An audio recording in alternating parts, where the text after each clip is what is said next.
All right, stream is up. All right.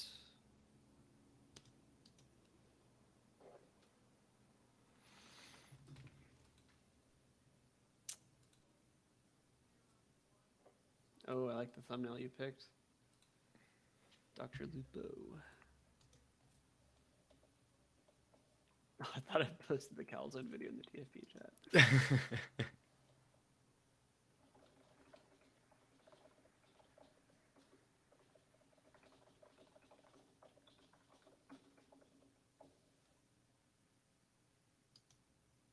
Oops.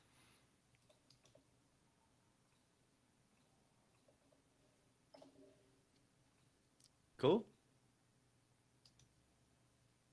All right, let me pop this out.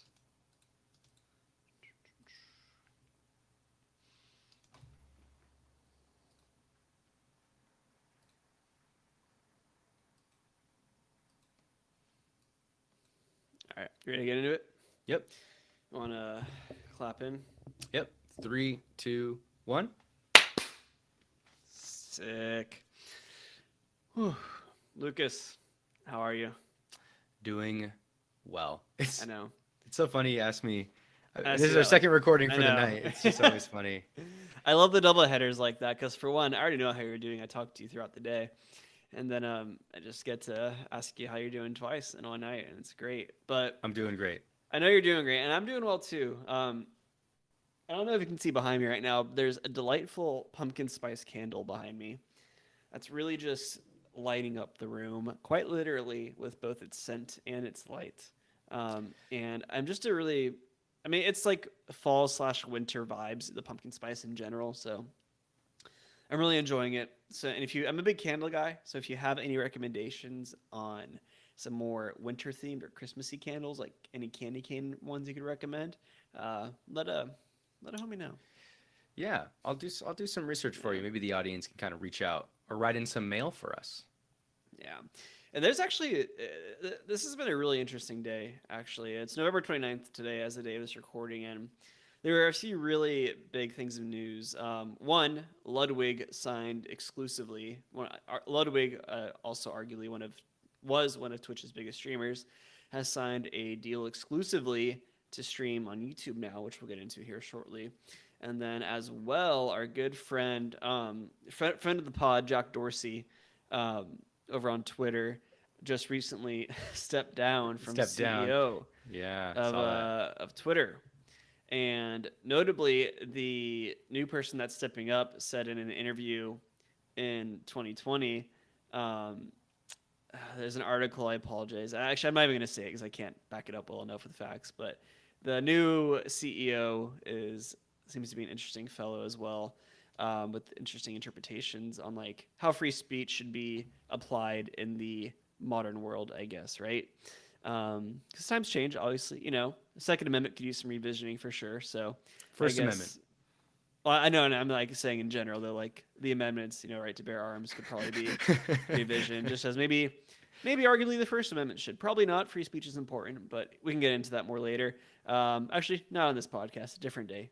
But um, today, everyone, and we have a topic I'm pretty excited to talk about. It's one, Lucas isn't as, I would say, savvy is not the word I'm looking for, but not really your wheelhouse per se, and something I've always kind of kept up with on and off over the years. Something I participated in for a while because I'm still trying to live up my dream one day as being an e-boy, um, and that is streaming on That's Twitch. your dream.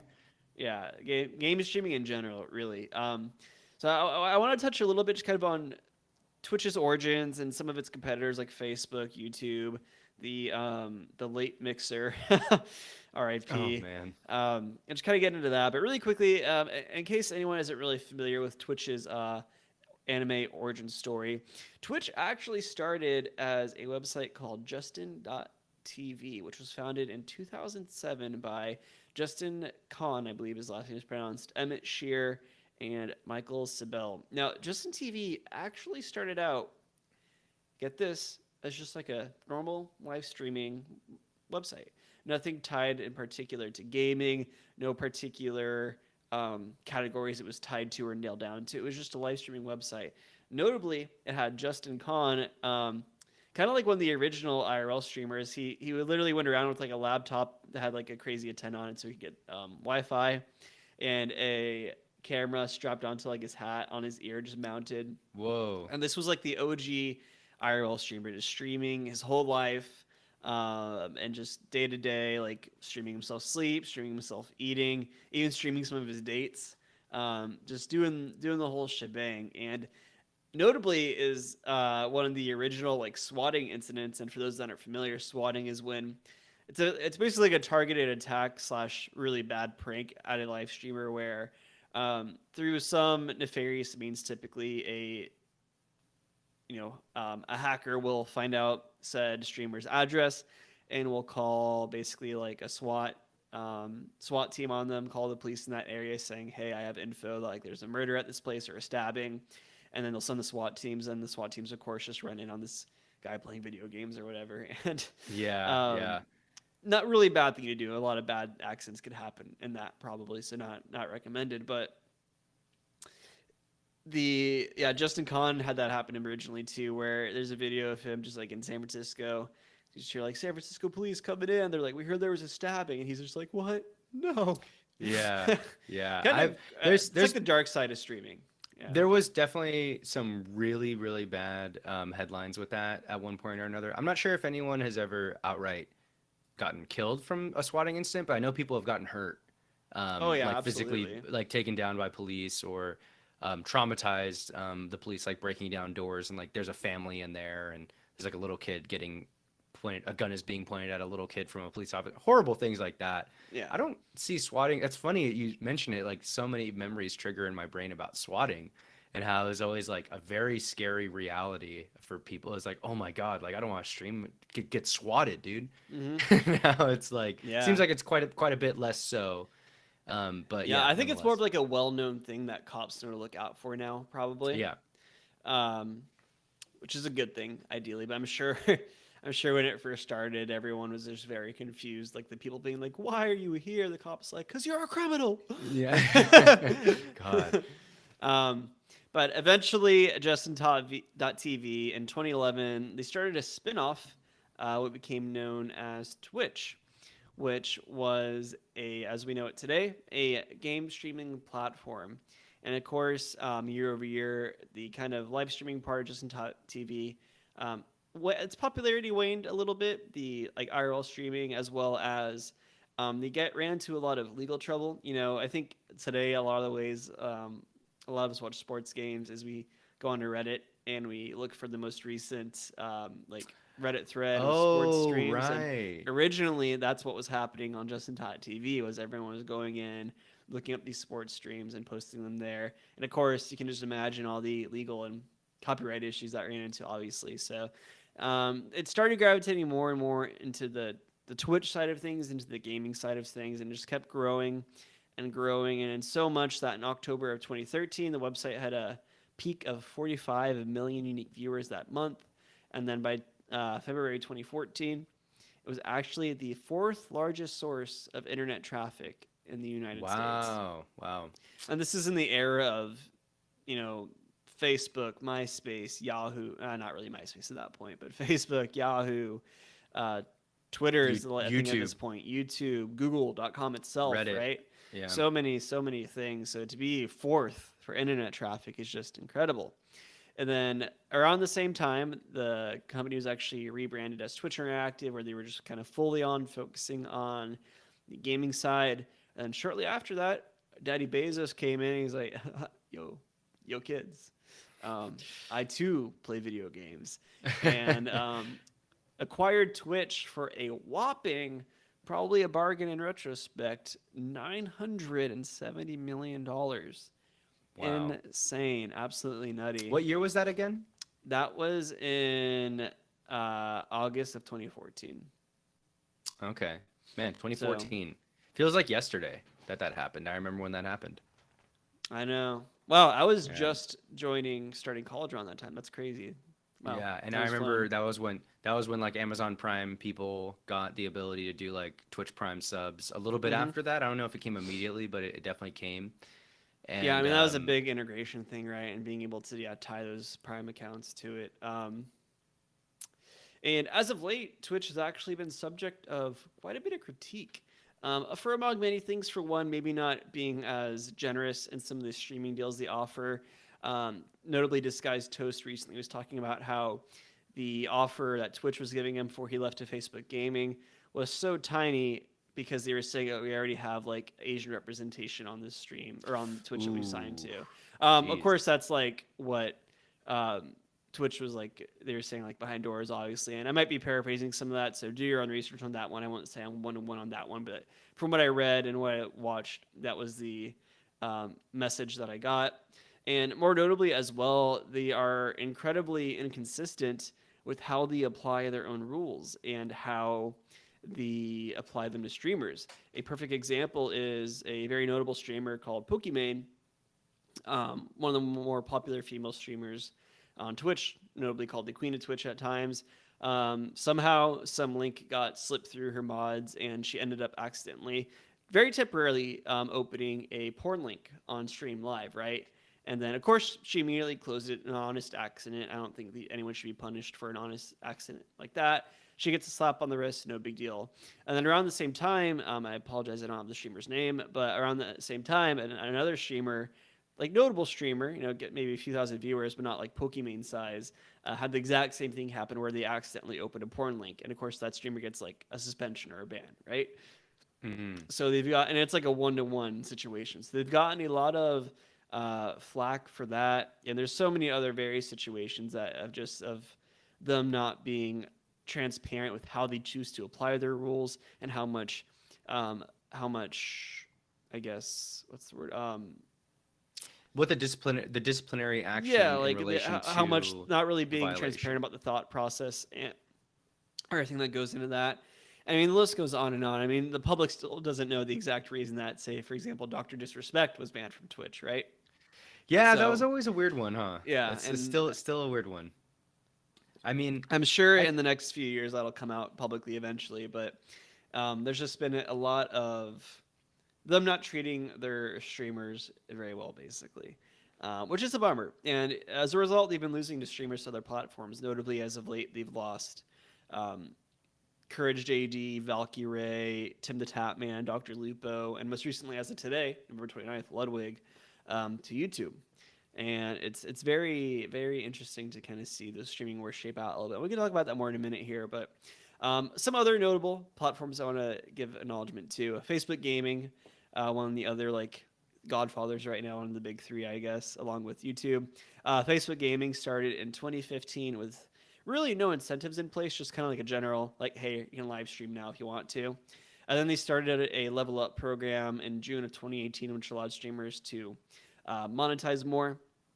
And then I believe in 2019 or in 2020, they actually acquired Disguised Toast, among some other streamers as well, to start to kind of get to the streaming wars.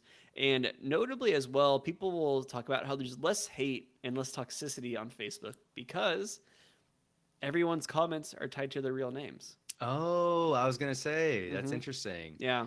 And then Isn't that very similar though? Because I like think it's your so. Yeah. Gmail, YouTube account, and all Typically, that. I think you can. I mean, you can like make a fake Gmail or like a similar. Like you don't have to use your real name per se, but it's not. It won't be as authentic as Facebook. I guess is my point. Typically, Totally. and then notably, which is really cool from Facebook, I think, um, right now with any, like for example, if you get a subscriber on Twitch or if you get bits, some of that money goes back to Twitch, usually a 50-50 split.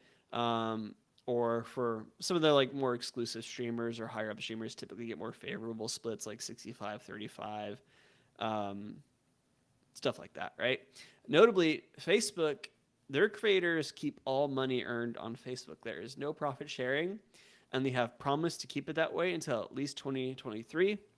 And Interesting. the general sentiment and what I'm hearing so far is when they finally do begin profit sharing, it is slated to be less than 30%. Hmm. Okay. It's pretty interesting, right? Very Yeah. interesting. You know what this reminds me of, interesting enough, is like so there's three main streaming platforms, each with backing from three major companies, right? So you got Facebook, obviously, with Facebook Gaming, YouTube, that's Google, and then you have Twitch, which is backed by Amazon now. Kind of reminds me of like early console wars, It or is, right? late night. Yeah. It's like Microsoft backing Xbox, Sony backing PlayStation, and then Nintendo being Nintendo.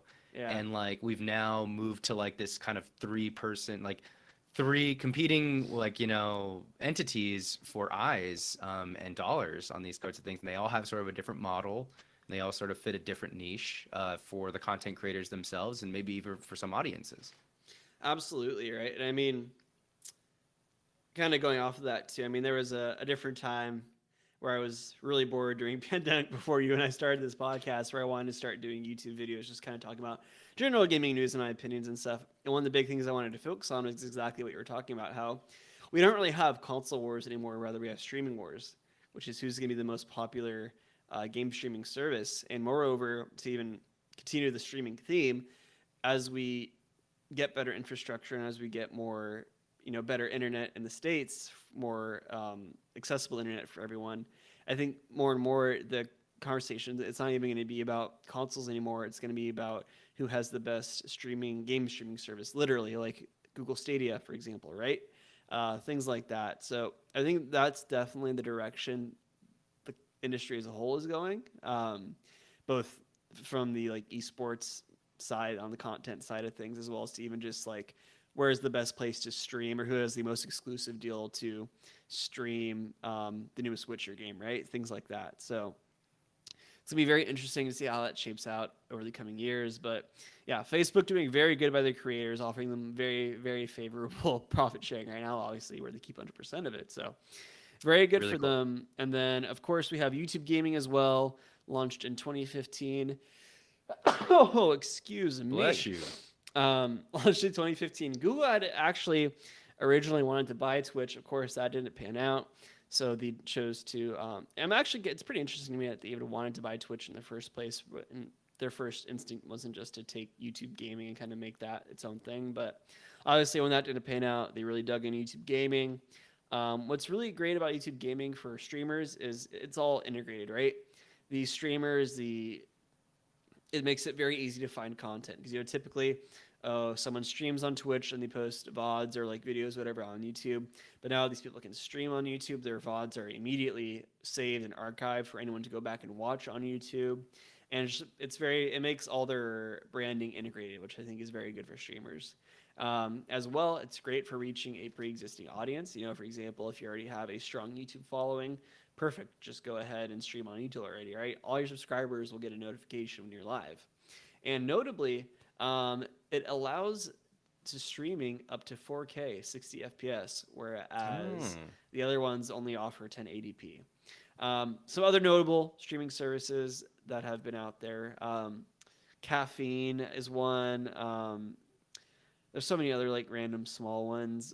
Caffeine was the one for a while. They had PewDiePie for a while, I remember, I believe. Or I might be making that up. PewDiePie went to some like really random small one for a bit. And then, of course, there was, I know you'll be familiar with this, Lucas, Hitbox, and then Oh Smashcast man. TV, which is Wow. anyone, if we have That's a any deep Project cut. M players here and listening to the stream today or the podcast, that was just another kind of like Twitch competitor that didn't really pan out. But the reason Lucas and I are so familiar with it is because that's some of you may know Lucas and I kind of have our roots in competitive Smash, specifically Melee, as well as more notably for Lucas and I, Project M, and Project M being a mod of Brawl, Brawl. a Nintendo game, which obviously they're very strict with how their content or how their game is used and reused. It got banned from being streamed on Twitch. Basically, they were cracking down on it for quite a while. So we went to Smashcast and Hitbox TV, which was honestly, I'm not too upset that's not around anymore. It was not very good. um, and of I course, we remember. have to. Sorry, go ahead. No, we just had to watch like Smash stuff on Yeah, another platform, and it's it was very just so annoying. like felt so dirty and weird. Yeah. It's just like, come Yeah, on. not great. And then, of course, Mixer which actually was originally launched as Beam, Beam, in January of 2016, and they were then acquired by Microsoft in August 2016 and eventually renamed to Mixer in 2017. This was Microsoft's attempt to just steal some market share, particularly from Amazon, I think, and Twitch, obviously. And I think Mixer's it's a sad story because I think Mixer is actually a super unique. I think it was a super unique platform, and I think it was very fluid, and the UI of it felt good. The way the chat could interact with the stream itself was way more in depth and way more interactive than it is with Twitch. And I think it could have had the potential to be a very, very exciting platform. But I think Microsoft got a little too greedy and wanted a little too much too quickly. I think they notably signed Shroud and Ninja in 2019, kind of kicking off the streaming wars, really. And they were just kind of hoping for a quick, not money grab, but really quick results where they were thinking, oh, we got these two big guys. Everyone else is going to come over in groves, and we're just going to blow up. But then very shortly, like I think a year and a half after they signed Shroud and Ninja, Mixer shut down in July of 2020, Man, which I remember is that. very, very, excuse me, very sad. Because for one, like I said, I think it had a great interface, a very good UI. But for two, they kind of just said fuck you to all these streamers that like, not the Ninjas and the Shrouds, because Ninja and Shroud, for one, they signed multi-million-dollar contracts that put them on these platforms, and they're going to be fine no matter where they go because they have such a big following. But they were really, really kind of fucking over a lot of the younger, or not younger, excuse me, a lot of these smaller Mixer streamers. And by smaller, I mean like maybe they don't have like 10,000 viewers a stream like Ninja did. Maybe they had like 1,000 or 500, right? That really took the time to invest in Mixer and take a risk by streaming on Mixer in the first place, which is a platform obviously that, no secret at the time, was still way smaller than Twitch and really competing with Mixer and YouTube gaming. So it's a bummer that Microsoft really just kind of abandoned them because they probably spent way too much of their money and their budget on Ninja and Shroud. They didn't have an actual marketing plan around Ninja and Shroud to really grow Mixer itself. They kind of were just hoping that them alone would be willing to pull and grow the platform. But of course, that wasn't the case, and a lot of great content creators kind of got left out to dry. Mixer said, "Oh, we partnered with Facebook Gaming. If you want, you can go get like partner status over there." But of course, they're like, "Well, fuck, we don't want to do that," because obviously, I mean, again, as we already said, Facebook Gaming has very good Content creator content focused deals, model. yeah, Mhm. model and payout model, but it's not like the go-to platform like Twitch is, right? So it just left a lot of people upset and a lot of people struggling to kind of regain their following on Twitch, which I think is a bummer. And Ninja has even gone on record saying how like he wanted Mixer to be a real thing, right? And he wanted to really grow it, but the people working at Mixer, the head, the big wigs, the heads, kind of just weren't willing to push it, right? They were kind of something for these quick results by doing these big glamour buys with Ninja and Shroud, which I think is a bummer. Yeah, super interesting. I mean, it's crazy. We've talked about it before on this podcast, just what the premium is for a content creator is these days, and how like what these streaming wars come down to is like kind of like how Spotify, buys Call Her Daddy or Mm-hmm. Joe Rogan. It's like a lot of these big platforms are putting a lot of money in just purely for the creator side, just to get some content in there. And hey, this is where you exclusively listen to this content creator. And these streaming wars are going to start doing that and kind of gobbling up content creators Yep. to try and get some eyes on their platform. But they just need to make sure they manage their bottom line correctly, right? So Yeah. Mixer Yeah. clearly overpaid in premium because they didn't last. The war of attrition got to them very quickly, Mm-hmm. right? I mean, they probably, if they maybe paid for like mid-tier streamers or maybe smaller streamers with smaller deals to come there exclusively, then they could have got a smaller audience and kind of let those results build up slower. Who Yep. knows?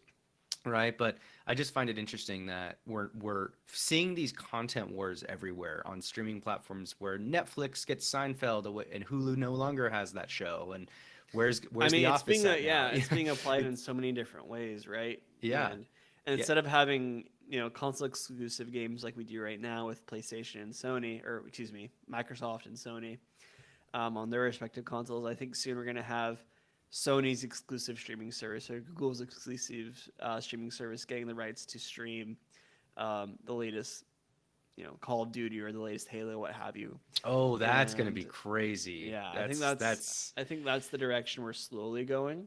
Not sure exactly how that will take shape, but if the indication of how TV and movies are treated today, and how these content creators are being treated, and it's insane. These creators, I mean, they're getting like 8-figure deals to go to these platforms, right? 7-figure deals. I'm sure that Ludwig probably he signed on today for YouTube. I'm willing to bet that was an 8-figure deal, if not close to 8 figures, probably like upwards of 5 million. I'm sure. right. Um, it's just it is absolutely insane the amount of money that's being pumped into this. I know. And what's interesting too, and I think I credit to Ninja and them for like really starting the streaming wars as well. Because I mean, up until that point, like I think Twitch had such a ridiculous control of the market that there was like no real threat. And again, credit to Mixer as well for at least making this move in the first place. Them making that move to sign Shroud or Ninja exclusively and Shroud was kind of like, whoa, this is a thing that can happen. It It's really like possible, yeah. revolutionized, yeah. And that's probably like the thing a lot of these creators strive for now is to get these exclusive deals and really, um, you know, build their, secure their financial futures that way. And then if they get these crazy good deals, then they can say, okay, I'm going to stream whatever I want, not worry about my numbers as much, which I think is a very interesting direction. But moreover, Yeah, what I'm really interested in about live streaming too is it's kind of changed gaming.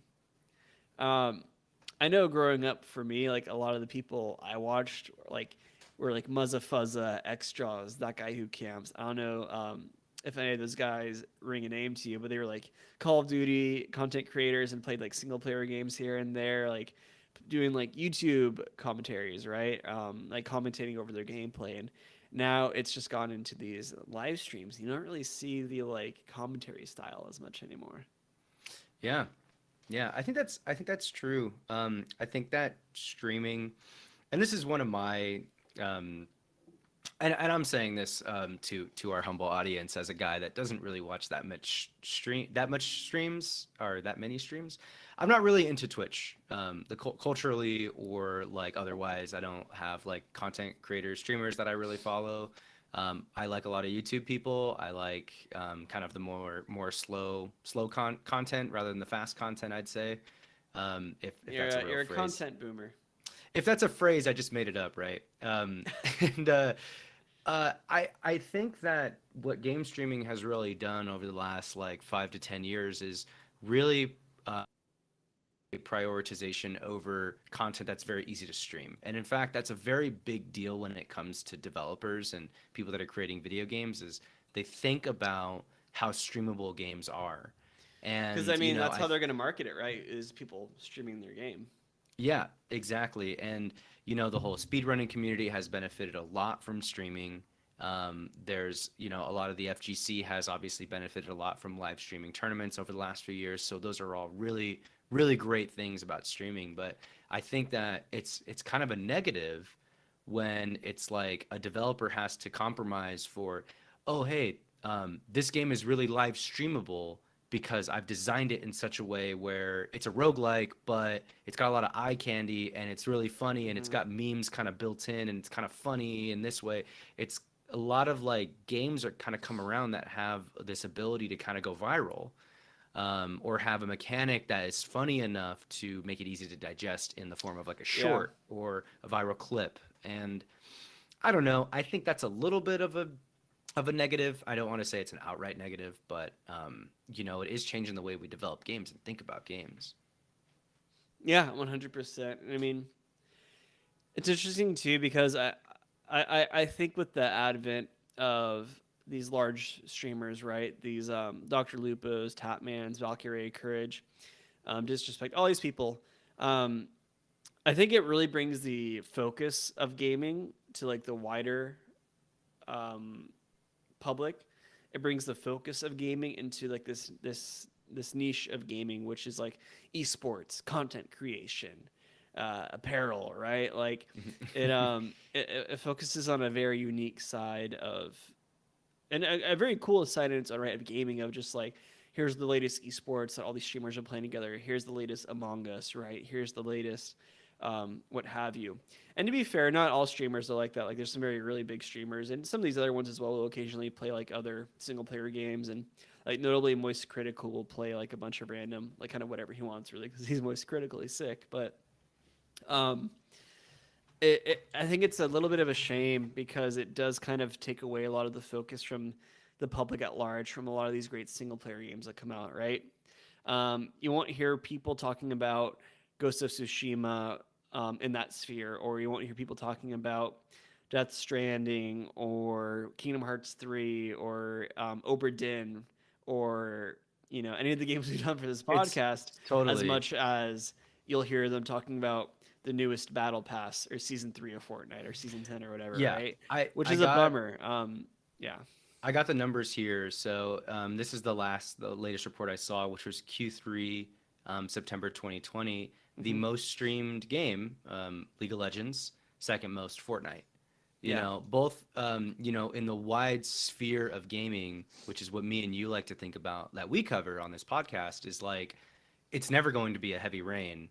Not that Heavy Rain's a good game, but it's definitely never going to be an Obra Dinn, right? Or Fortunate like Brand. Yeah. a Before Your Eyes, or maybe Undertale. Maybe I know that that game had a moment in the streaming world and the content world before, but there's these incredibly masterfully crafted games that are not really very streamable, and I think that they don't get the coverage they deserve because all the eyes are on this very niche area of gaming.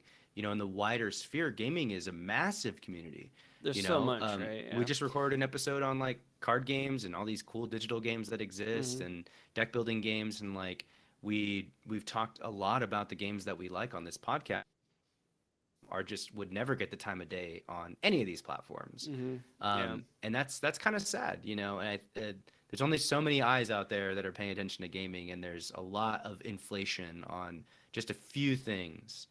um, that's my soapbox for game streaming in a nutshell. Yeah, and I know I think you and I kind of sound like pretentious We sound purists like right now a olds. little bit, but little old men that are tired of all these Zoomers coming in and taking over gaming. And to be fair, I am tired of Zoomers when I'm trying to play. I haven't played in a minute, but when I'm playing fucking Valorant with you and me, we're like that meme of like an old guy after work just wanting to get a game in before he goes to bed, maybe get a win. And then we just sit down and play No Valorant and way. getting yelled at by fucking 12-year-olds for how shit we are and how bad our reactions are. And I'm just like, fuck. Yeah, It I hurts. know.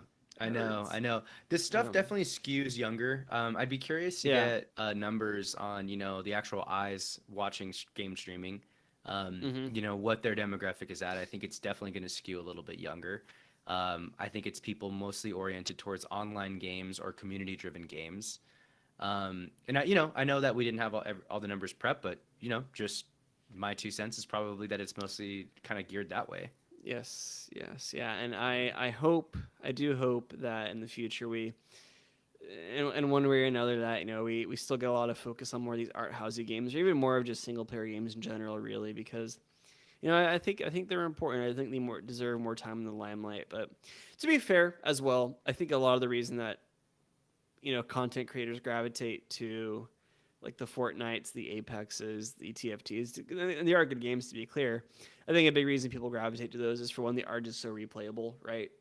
Yeah, yeah. I think that has to be acknowledged as well. And I mean, even I had a short stint where I was really into streaming. And honestly, my easiest streams, as far as like me actually being able to communicate with chat and things like that, were when I was streaming a game like Apex or a game like a multiplayer game or like a game that's not single player focused, right? I don't have to actually pay attention to the story, right? So I think that's worth acknowledging. I understand why the focus goes to that kind of stuff. I just wish it was different. Um, Yeah. and I guess that's why we exist, so people I can get guess their content elsewhere. I'll ask you a question, just in general. So, do you believe that the environment or the ecosystem is big enough for the elephant and the ant when it comes to like games coverage and game streaming? Are we as a podcast that's more geared towards like the smaller market, quote smaller market, right? Or artsy games or indie games? Are we doomed, right? Is the content creator creating like heavy analysis videos on Heavy Rain gonna survive in this Twitch based game Mm-hmm. streaming based future? There's definitely a niche for it. I mean, I've watched so many great video essays on YouTube and people that consistently put content out like that, right? Granted, of course, it's not as big, and they might not be making a unique living off of it. But I mean, I think outlets like IGN are proof that there's still room for that, right? I think IGN still has, of course, they cover everything, right? But they still do take the time to cover some more of these unique games that come out, which I think is important. Um, so I think there is a niche. It's just a little bit harder to maybe grow within that niche than it would be to say grow within a more general like esports or like the more popular, just blatantly the more popular games. And I mean, hey, people like us, we know what we're doing. We know what we're getting ourselves into. We understand the assignment, right? We know that it's a little bit harder. So, um, yeah, it just kind of. I think it's one of those things where it just kind of is what it is. But Yeah. I don't think that doesn't mean you can't grow within like the kind of niche that we aim for, which is more kind of like analysis and focusing on these more unique single player experiences. Gotcha. Yeah. My next question, follow-up question. Oh, Do you think the ecosystem is big enough to support all three of these giants stay in a stable way? Or do you think they're going to eat each other alive pretty quickly? to be clear, are we talking about like Facebook, YouTube, okay? Twitch. Um,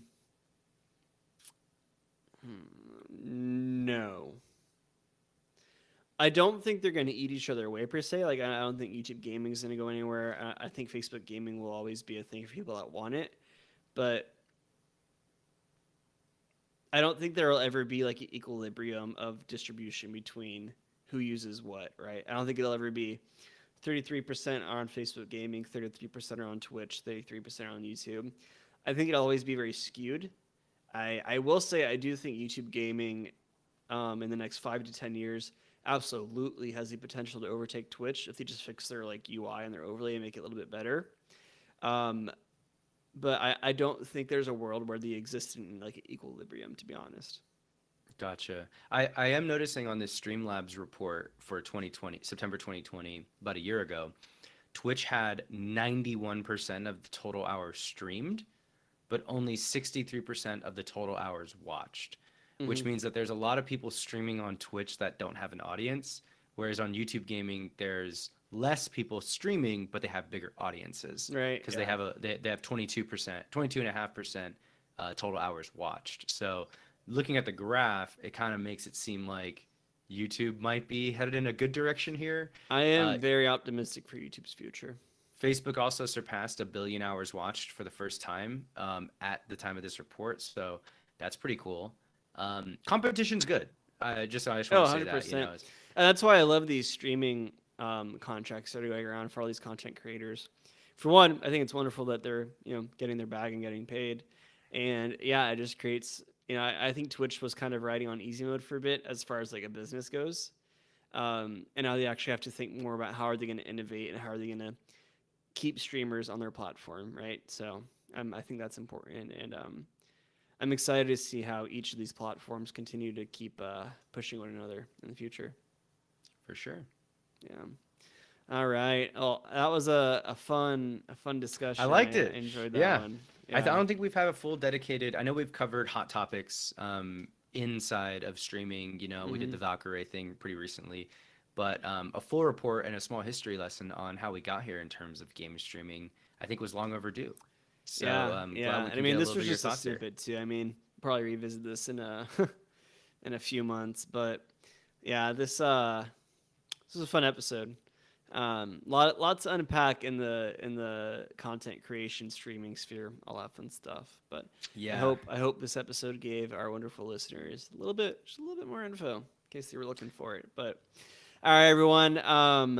As always, if you have any feedback for us, any comments, just email thanks for playing pod at gmail.com. If you're watching the live stream right now on YouTube, that's right, we use YouTube, not Twitch.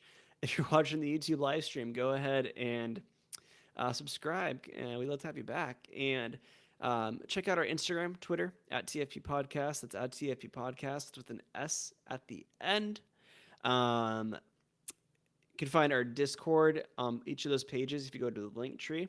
as well as you can find our Discord on our website, thanksforplaying.live.